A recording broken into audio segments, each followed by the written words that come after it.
Alright, let's talk about what you guys have all been waiting for, this magic circle.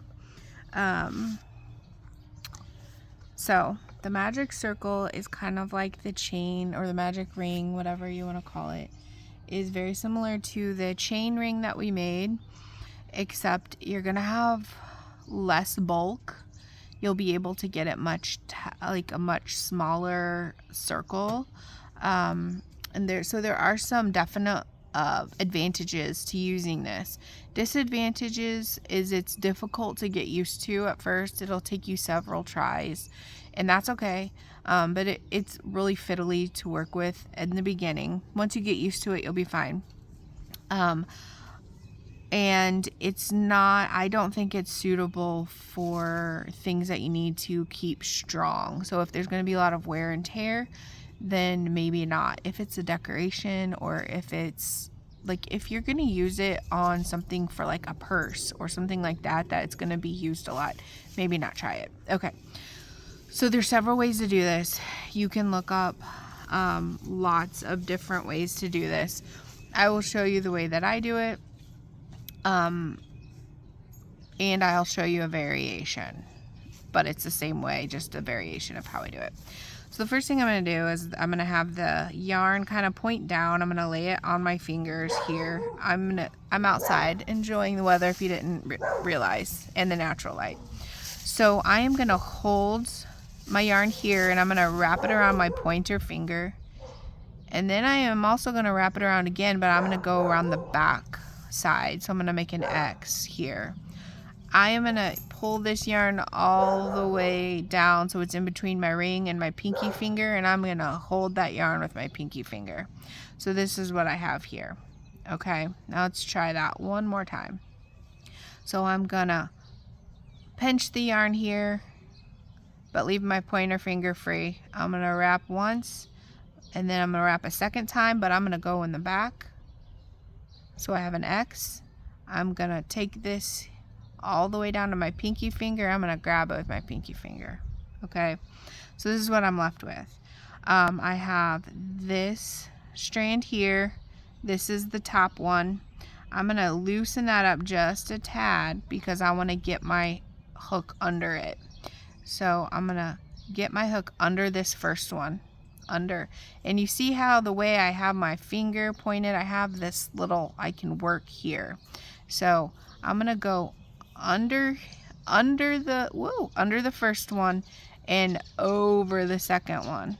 Okay, and then I am gonna pull the second one underneath the first, and once you kind of turn your hook back around, it makes a little crisscross. I'm going to keep my fingers here because I want to make a chain before I do anything. This chain will lock that in. Okay.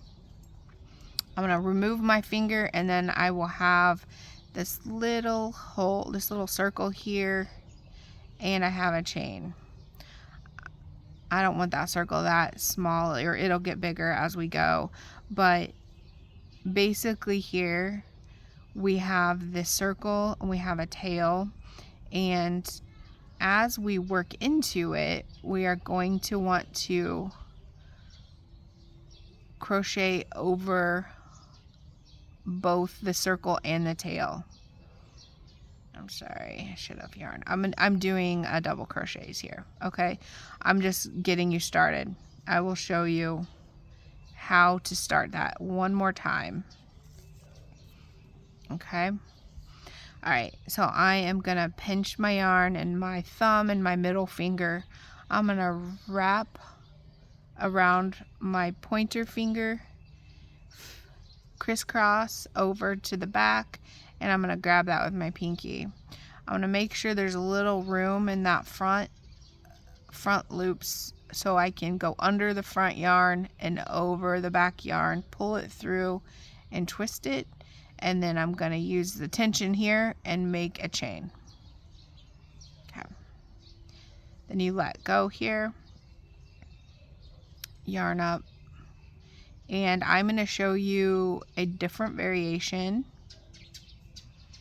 and then I'm going to show you what it's like at the end. So the other variation is that you use two fingers here. I think this is like the balloon wrapping.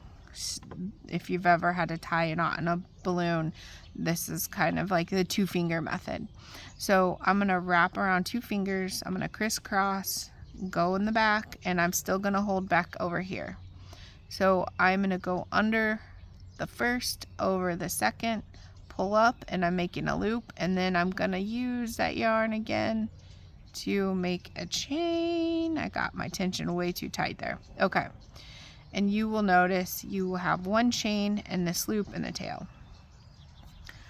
So untangle your tail from that loop. I'm going to chain up again because I am going to do double crochets into here. So how I stabilize this, because it's going to feel completely fiddly, is I stick 1 or 2 fingers in and I hold down the tail with my thumb. And this is why it gets bigger on me as I go. So I know I'm going fast. I just kind of want you to see. I'll slow down.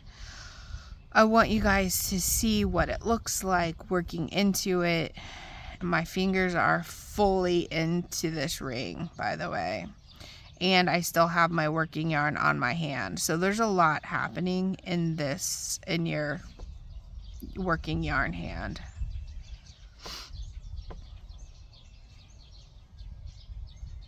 Okay, I'm going to count because I was talking. 1, 2, 3, 4, 5, 6, 7, 8, 9, 10. I'm going to do 2 more double crochets. I'm using double crochets because they're so much easier to count when working in a circle. Okay, so now what we have here is going to look like this.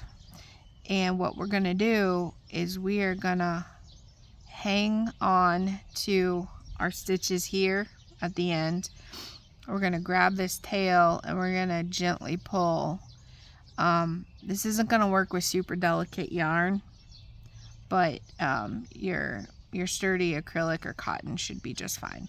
You're going to pull till that closes that circle here, and this is what you're going to be left with.